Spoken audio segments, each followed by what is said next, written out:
Nigel, tell us a bit, how did you get involved in this? Well, yes, interesting question, I suppose.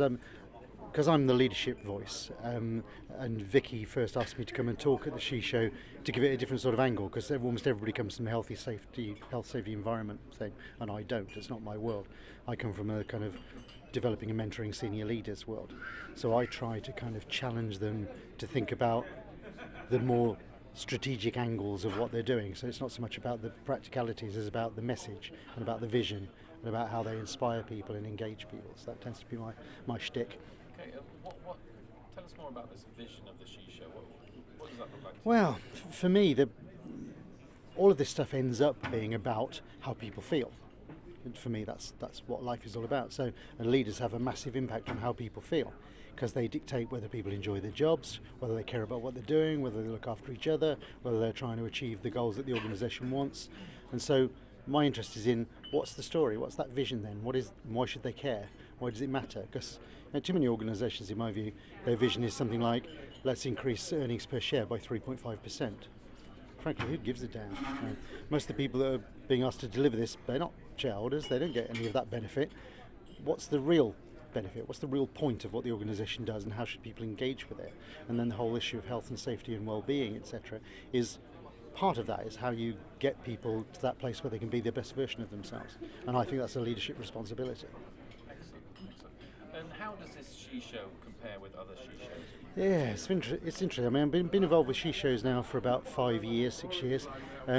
They're always very different to all the other conferences I speak at, because this is my life. I speak at conferences all over the world about leadership. And generally when you're talking to business people and business leaders, they are pretty much of a grey mass. Most of them, well, they're probably younger than me, but most of them look sort of that middle-aged, Middle England kind of look that they have about them. And they're there because that's their job and because they look a particular way and sound a particular way, but there's not always a lot going on in my experience. When you come to these, it's full of people who have a passionate interest in what they do, have a sort of vocational connection to what they do. So it's a whole different atmosphere. There's always a much more engaged, sort of interested atmosphere. People take notes. You know, I could speak for 3 hours at a leadership conference in most places. I'd be lucky to get eye contact, let alone get people taking notes. Here, they take notes. You actually get the feeling that they are interested in what you're going to say and that they might go away and do something about it. Fantastic. And you're going to be talking today, is that right? Yeah, I'm going to be talking today about vision and inspiration, which is really my kind of core message, which is about, if you want people to really care, give them a reason.